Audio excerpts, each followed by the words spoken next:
اور کوئی رزلٹ نہیں نکل رہا. تو خیر تصوف بھی ایک شعبہ ہے. قرآن نے حکم دیا کہ اے نبی یزکیہم، ان کا تزکیہ کریں، اندر سے ان کو کیا کرنا ہے، آپ نے پاک صاف کرنا ہے. تو یہ اندر کی پاکی، اس کا باقاعدہ علماء نے بعد میں نام دیا. یہ نام بعد میں پڑا ہے. اس کو کیا نام دیا جانے لگا؟ تصوف. جیسے مصحف عثمانی ہم پڑھتے ہیں، وہ کون سا مصحف ہے؟ عثمان رضی اللہ عنہ کا. نام بعد میں پڑا ہے، لیکن یہ جو مصحف ہے، یہ جو قرآن کی آیتیں ہیں، یہ نبی کے دور میں پہلے سے موجود تھیں. اسی طرح فقہ حنفی، شافعی، مالکی، حنبلی، یہ سارے نبی کے دور میں موجود تھے. نام کیا ہوئے ہیں؟ بعد میں پڑے ہیں. اب لوگ منجن بیچتے ہیں، کہتے ہیں اللہ نے تو ہمارا نام مسلم رکھا ہے. اللہ نے ہمارا نام غیر مسلم کے مقابلے میں مسلم رکھا ہے. سمجھتا ہے کہ نہیں سمجھتا ہے؟ کس کے مقابلے میں مسلم رکھا ہے؟ حنفی اور شافی کے مقابلے میں مسلم نہیں رکھا. اگر آپ کوئی شافی سے ملو اور کہے کہ آپ کس مکتب فکر کو فالو کرتے ہو، آپ کا میں مسلم ہوں، تو کہے گا اچھا میں غیر مسلم نظر آ رہا ہوں تجھے؟ اتنی سینس جن اسکالرز میں نہیں ہے، وہ ہمارے باپ بنے ہوئے ہیں، ٹھیک ہے نا. وہ ہمیں سکھا رہے ہیں قرآن و سنت. دیوبندی بریلوی یہ نام بعد میں پڑے ہیں. لوگ کہتے ہیں نا دیوبندی بریلوی نبی کے دور میں نہیں تھے. تو دیوبندی بریلویوں کے مقابلے میں جو دیوبندی کہا جاتا ہے، اگر بریلوی اپنے آپ کو مسلم کہنے لگے دیوبندیوں کے مقابلے میں، اس کا مطلب وہ دیوبندیوں کو کیا سمجھ رہے ہیں؟ غیر مسلم. اس سے تو اور فرقہ واریت پھیلے گی. اگر دیوبندی اپنے آپ کو مسلم کہنا شروع کر دیں بریلویوں کے مقابلے میں، کوئی گرین چینل والا آیا، آپ نے کہیں رشتے کا پیغام لے کر آیا، ایسے موقع پہ ہی مسلک کو شو کرنے کی عام طور پہ ضرورت پڑتی ہے. ہم بلا وجہ تھوڑی کہہ رہے کہ اپنے آپ کو دیوبندی بریلوی حنفی شافی کہتے پھرو. جہاں ضرورت ہوتی ہے وہاں کہنا پڑتا ہے. اب آیا کوئی شخص رشتہ لینے کے لیے، آپ کہہ رہے ہیں آپ کا مسلک کیا ہے، دیوبندی ہے بریلوی ہے؟ وہ کہہ رہے ہیں میں مسلم ہوں. آپ کو میں تجھے کہ سکھ نظر آ رہا ہوں، میں ہندو نظر آ رہا ہوں تجھے؟ تو آپ جواب میں کیا کہو گے بھائی؟ وہ جواب میں کیا کہے گا؟ بھائی مسلم ہوں تبھی تو آیا ہوں، لیکن میں بریلوی مکتب فکر کو فالو کرتا ہوں. آپ چلے گئے ان کے ہاں رشتہ لینے کے لیے، جیسے میں گیا تھا، میں بھی تو گیا تھا نا، اور میرے اللہ کا شکر ہے بچے ہو گئے الحمدللہ. انہوں نے پوچھا آپ کا مکتبہ فکر کیا ہے؟ میں نے کہا ہم دیوبندی مکتبہ فکر کو فالو کرتے ہیں. اگر میں اس وقت اپنے سسرال میں کہتا کہ وہ پوچھتے آپ کا مکتبہ فکر کیا ہے، میں کہتا میں مسلم ہوں بھائی، سمپل مسلم. وہ کہتے تو کیا ہم کیا غیر مسلم نظر آ رہے ہیں تجھے؟ رشتہ لینے کیوں آئے جب تجھے ہم غیر مسلم نظر آ رہے ہیں؟ تو ہری پگڑی پہن کے میرے بیان میں بیٹھے تھے. پورے بیان میں ایک بندہ ہری پگڑی پہن کے بیٹھا ہوا تھا، اور لوگ جب ان کو یوں کر کے دیکھ رہے تھے، میں لوگوں کو تمیز سے ادھر میرا بیان سنو. سمجھ رہے ہو؟ کیونکہ زیادہ مسئلہ ہوتا تو رشتہ کینسل. اس لیے میں نے بڑی رسپیکٹ دی ہری پگڑی والوں اس وقت، یعنی جو ہری پگڑی پہن کے آئے تھے. سمجھ رہے ہو؟ لوگ کہتے ہیں ہری پگڑی میں نکاح جائز ہے یا نہیں؟ کہ تو بھائی ہم نے تو کیا ہے یار. تو صرف پگڑی سے نہیں ہوتا کچھ، عقائد پھر آگے دیکھے جائیں گے نا. کہ اگر کوئی چاہے دیوبندی ہو یا بریلوی ہو، صاف لفظوں میں کہتے ہیں نبی حاضر ناظر ہے، مشکل کشا ہے، وہ تو چاہے دیوبندی ہو چاہے بریلوی ہو، اس سے نکاح جائز نہیں ہے. اور یہ شرک صرف اس طرح کا شرک بریلویوں میں بھی ہے، دیوبندیوں میں بھی ہے. بعض دیوبندیوں میں آپ کو قبر پرست نظر آئیں گے، وہ لیبل لگاتے ہیں دیوبندیت کا، قبروں کے پاس بیٹھے ہوئے نظر آئیں گے. لیبل لگاتے ہیں کس کا؟ یہ جو روحانی ٹوپی ڈرامے ہیں، یہ تو دونوں فریق میں پائے جاتے ہیں، اور غیب کے دعوے بھی کر رہے ہوں گے اور پتہ نہیں کیا کیا دعوے کر رہے ہوں گے. تو میں نے کیا کیا، اگر میں وہاں جا کے کہتا میں مسلم ہوں، میں صرف مسلم، وہ کہتا ہے نکل پتلی گلی سے باہر نکل، جو بات پوچھی جا رہی ہے اس کا جواب دے. باقی صحابہ کے دور میں دیوبندی بریلوی اہل حدیث کیوں نہیں تھے؟ تو صحابہ کے دور میں کوئی فرقہ بنا ہی نہیں تھا نا، جس کی بیس پہ اس فرقے سے فرق کرنے کے لیے دوسرے فرقے کو نام ہائی لائٹ کیا جائے. اس کی مثال آسان مثال سے بات سمجھ میں آتی ہے نا، ورنہ پیچیدہ ہوتی چلی جاتی ہے. آج کل کے جو اسکالرز ہیں نا یوٹیوب پہ، ان کے پاس اتنا دماغ نہیں ہے کہ ہماری پیچیدہ باتوں کو سمجھیں. ان کے پاس اتنی کھوپڑی نہیں ہے، وہ کھوپڑی لیس ہو کے بیٹھتے ہیں. تو ضلوا و اضلوا، حدیث میں آتا ہے جب علماء اٹھ جائیں گے نا, ختم ہونے شروع ہوں گے, تو آہستہ آہستہ اسی طرح ہی ہوگا کہ وہ لوگ جو عالم نہیں ہیں, اور کمال یہ کہ نہ صرف عالم نہیں ہے بلکہ خود کو عالم نہ کہنے میں فخر بھی محسوس کرتے ہیں. یعنی ایک آدمی علاج کر رہا ہے ڈاکٹر بن کے, لوگ اس سے پوچھتے ہیں کیوں, تو کیا ڈاکٹر ہے جو علاج کر رہا ہے؟ تو وہ کہتے ہیں نہیں میں ڈاکٹر نہیں, اس پہ مجھے فخر ہے.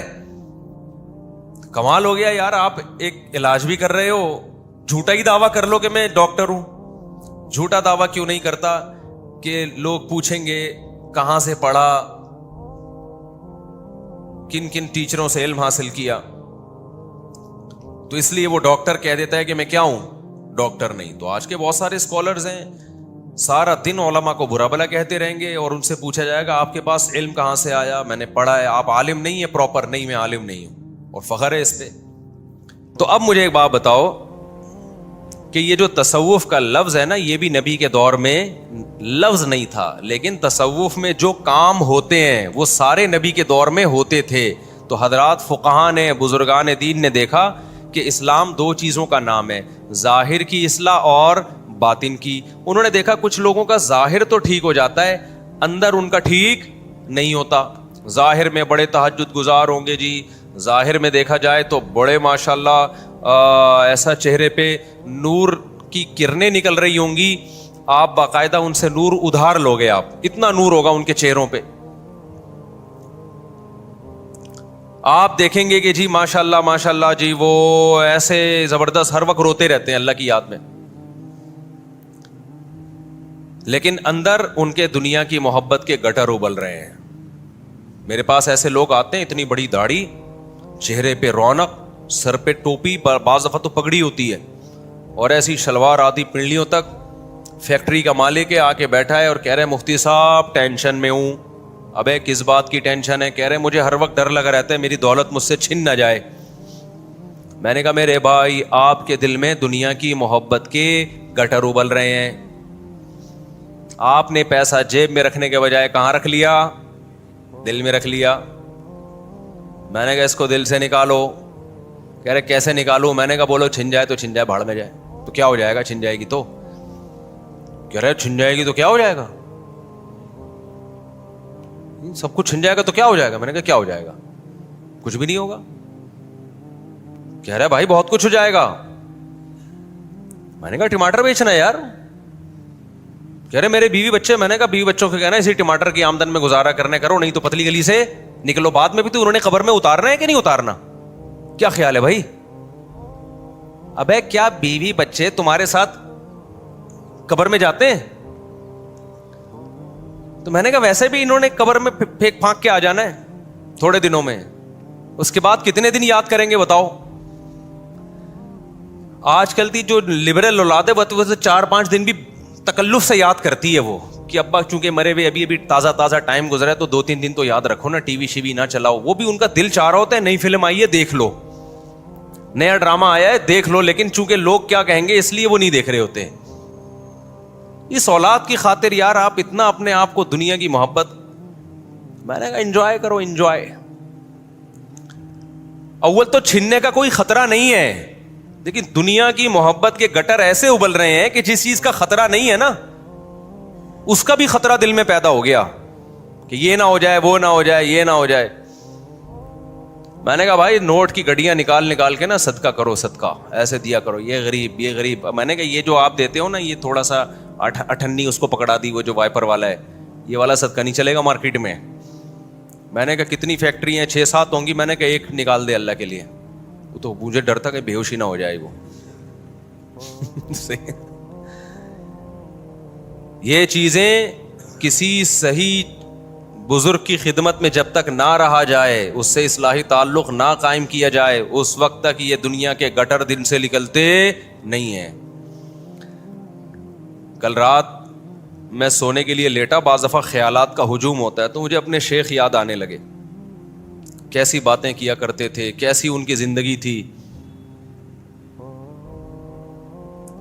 تو میں یہ سوچ رہا تھا کہ اگر ہم نے ان بزرگ کو نہ دیکھا ہوتا, اپنے شیخ مفتی رشید احمد صاحب کو نہ دیکھا ہوتا, تو دنیا کی محبت کا گٹر کہتے کس کو ہیں یہ ہماری سمجھ میں آتا ہی نہیں. یہ چیزیں بیانات سے تھوڑی آتی ہیں. بیانات سے تو ایک تھوڑی سی موٹیویشن ملتی ہے کہ اچھا یہ بھی کوئی بیماری ہے دنیا کی محبت کا گٹر. ٹھیک ہے نا. گٹر کی دو قسمیں, ایک وہ گٹر جو کراچی میں کھلے ہوئے ہیں جن میں ڈھکن نہیں ہوتے, ایک یہ گٹر ہے. اور جو گٹر دنیا کی محبت کا انسان کے دل میں ہوتا ہے نا, اس میں بھی ڈھکن نہیں ہوتا, کسی بھی وقت وہ ابلنا شروع کر دیتا ہے. سمجھتے ہو کہ نہیں سمجھتے ہو؟ وہ کسی بھی وقت ابلنا شروع کر دیتا ہے. ایک اور بڑے نیک آدمی, اب پرانا قصہ ہو گیا تو اب وہ نہیں سمجھیں گے کہ میری بات ہو رہی ہے. بعض دفعہ میں قصہ اتنے عرصے کے بعد سناتا ہوں, وہ تو بہت پرانا جاتا ہے, لیکن نیا نیا قصہ سنانے میں حرج یہ ہوتا ہے کہ وہ سمجھ جاتے ہیں میری بات ہو رہی ہے. اور صاحب بڑے نیک, بڑے دیندار, یہ سب میں باتیں کر رہا ہوں جو گیٹ اپ سے اور نماز روزے سے آپ ان کا تقویٰ دیکھو گے, آپ بولو گے بھائی تقوی کی بلندیوں پہ یہ بندہ پہنچا ہوا ہے. میں بیت ہونے لگا تھا, اتنے نیک, مجھے لگا کہ یہ بہت ہی بڑے نیک بزرگ ہیں. جوان تھا وہ, اتنے یعنی ایجڈ نہیں ہے. میرے پاس آئے کہ اچھا میرے بیانات بھی بہت سنتے, میرے پاس آئے مفتی صاحب ہمارے 2 بچے ہیں, اب پریگنینسی ہو گئی ہے بیگم کو, میں بہت ٹینشن میں ہوں. میں نے کہا ٹینشن کیا؟ یہب لمن یشاء اناثا, اللہ کہتے ہیں میں جس کو چاہوں بیٹیاں گفٹ دیتا ہوں اور جس کو چاہوں بیٹے گفٹ. تو گفٹ پہ کس کو ٹینشن ہوتی ہے؟ اچھا میرا خیال تھا وہ یہ بات کریں گے بیگم کی صحت خراب ہے, ڈاکٹر نے سختی سے منع کیا, اتنی صحت خراب ہے اب مرنے کا خطرہ ہے یا اور کوئی اور بیماری کا خطرہ ہے, یہ بات کریں گے. یا یہ کہیں گے کہ جی وہ سنبھالنے والا گھر میں کوئی نہیں ہے, 1 سال کے وقفے سے 2 آ گئے تو فوراً تیسرا آئے گا, تو بیگم ذرا لگژری لائف اسٹائل کی عادی ہے, ٹھیک ہے نا, وہ بہت ہی یعنی کمزور طبیعت کی ہے, اس سے بچے نہیں سنبھلتے, تو گھر میں لڑائی ہوگی, بچے نہیں سنبھلیں گے. میں نے کہا یا تو یہ کہیں گے تو میں کہوں گا نہیں اللہ سے ہم دعا کرتے ہیں انشاءاللہ وغیرہ وغیرہ, اور سمجھائیں گے. یا صحت کا ایشو ہے تو بھائی ڈاکٹر سے رابطہ کرو. جب اس نے یہ کہا نا مصعب میری آمدن پہلے ہی اتنی ہے, میں کیسے پالوں گا, جب یہ الفاظ کہے ہیں نا تو میری کھوپڑی گھوم گئی. بہت بہت افسوس ہوا, بہت افسوس. یہ بات وہ نہیں کر رہا جس کے گھر میں کھانے کو روٹی نہیں ہے, یہ بات وہ کر رہا ہے جس کا ذاتی گھر ہے کروڑوں روپے کا. یہ بات وہ کر رہا ہے جس کی ذاتی گاڑی ہے, 0 میٹر کار خریدی اس نے اپنے لیے. میں نے کہا حضرت صحیح فرمایا کرتے تھے گیٹ اپ پہ مت جاؤ, اس سے تو وہ اچھا ہے یار. ایک ٹماٹر والا بھی کینو مالٹے بیچتا تھا, میں نیو کراچی میں تھا نا, تو اس وقت میں زیادہ مشہور نہیں تھا, تمیز سے گھوم لیا کرتا تھا. اب تو میں کہیں نکلتا ہوں مجھے ایسا لگتا ہے کوئی بندہ آ رہا ہے نا تو اس کے سر پہ سینگے مجھے آ کے ٹکر مارے گا وہ, مجھے میں اللہ معاف فرمائے ایسا کہنا نہیں چاہیے, فینز ہیں یہ سارے فینز ہیں, لیکن مجھے لگتا ہے کہ یہ ابھی آئے گا مجھے, تو میں ادھر سے نکلتا ہوں ایسا ٹارچ دے کے چلتا رہتا ہوں میں. اب تو یہاں نہیں کھڑا ہو سکتا میں اپنی مرغیوں کے پاس, 4 آدمی نا یہ مسجد کی جالیوں سے پکڑ کے یوں کھڑے ہوئے ہوتے ہیں, مجھے دیکھ رہے ہوتے ہیں جیسے حاضری نہیں آتی جیل میں, حاضری آئی ہوئی ہے. ادھر کا ہم دروازہ بند کر دیتے ہیں, بھائی وہاں سے ادھر کسی کو نہ آنے دو, تو پھر مسجد کے گرل میں یوں کھڑے ہو جاتے ہیں ادھر.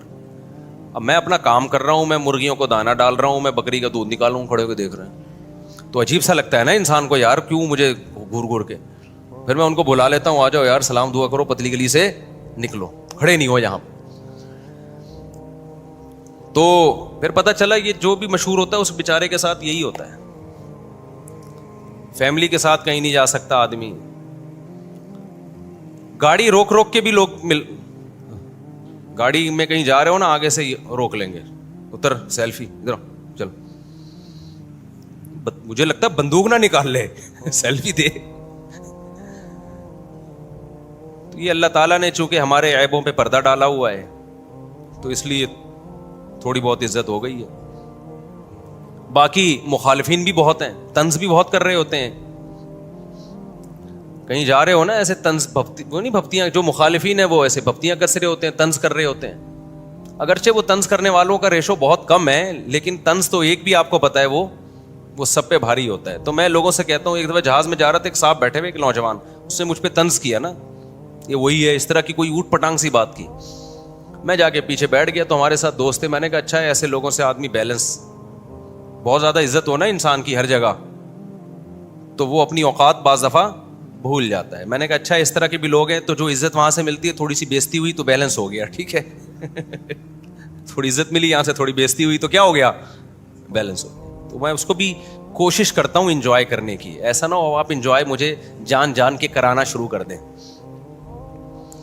اچھا خیر, گارڈوں کے بعد, گارڈ آنے کے بعد تھوڑا مسئلہ کنٹرول میں آیا ہے.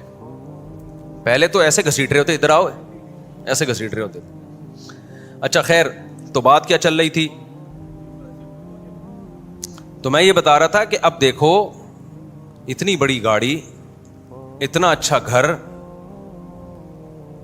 تو میں نے کہا بھائی یہ نماز روزے کا کیا فائدہ یار, جب دنیا کو مسافر خانہ نہیں سمجھ رہے, اور اللہ کو غصہ نہیں آئے گا کہ تو مجھے رزاق نہیں سمجھتا, اور میں نے تو ثبوت بھی دیا ہے. اللہ کہے گا میں نے تو ثبوت دیا ہے, کتنا کھلا رہا ہوں, کتنا پلا رہا ہوں. یہ پتہ ہے یہ جو فیملی پلاننگ ہے نا, یہ مالداروں کے مسئلے ہیں, غریبوں کے نہیں ہیں. یہ جن کے توندے بہت بھری ہوئی ہیں نا, ان کو لگتا ہے کہ رزق کی کمی اور بچوں کی فیسیں کہاں سے افورڈ کریں گے. جن کے پاس کھانے کو بہت کچھ ہے. غریبوں کے بھی حالات سنو. نیو کراچی میں امامت کرتا تھا, تو اس وقت زیادہ مشہور نہیں تھا, باہر نکل کے ٹہلتا تھا میں. ہائے ہائے کیسے کیسے دور تھے. ابھی کہیں گیا میں جوڑیا بازار میں, کہیں جانا تھا مجھے, گارڈ وارڈ ساتھ تھے. مجھے پرانا زمانہ یاد آیا کہ کیسے جوڑیا بازار میں مزے سے گھومتے تھے یار. ہائے ہائے ہائے رفیع بھائی, اپنا ہی مزہ ہوتا ہے نا. وہاں جا رہے ہیں, ادھر گولا گنڈا کھا رہے ہیں, ادھر اس کے وہ نہیں ہے, وہ بنس روڈ پہ دیکھا ہے وہ دہی بڑے, ادھر بیٹھے دہی بڑے پیل دیے. تھوڑا آگے گئے, وہاں اس کی وہ بھی بڑی مشہور تھی, بریانی بھی اور حلیم بھی. تو کیسے مزے سے گھومتے تھے یار. پھر جوڑیا بازار کا تو بازار کا ہی اپنا مزہ ہے. ٹھیلے کی بریانی کھاؤ آپ وہاں پہ, اب پتہ نہیں ہوتی کس چیز کی ہے, لیکن ہوتی بڑی مزے کی ہے. ٹھیلے والوں کا کیا بھروسہ. بیٹھتے تھے, اب تو کہیں جا ہی نہیں سکتے. تو میں ایسے ہی کہیں گارڈوں کے ساتھ گزر رہا تھا, تو مجھے پرانا زمانہ یاد آیا. میں نے کہا یار کتنا مزہ تھا یار. تو خیر اب کیا کر سکتے ہیں. تو میں وہاں جا کے نیچے بیٹھا کرتا تھا, کینو کھاتا تھا. میں کینو کھاتا تھا. کینو سمجھتے ہیں کیوں کھاتا تھا ڈیلی؟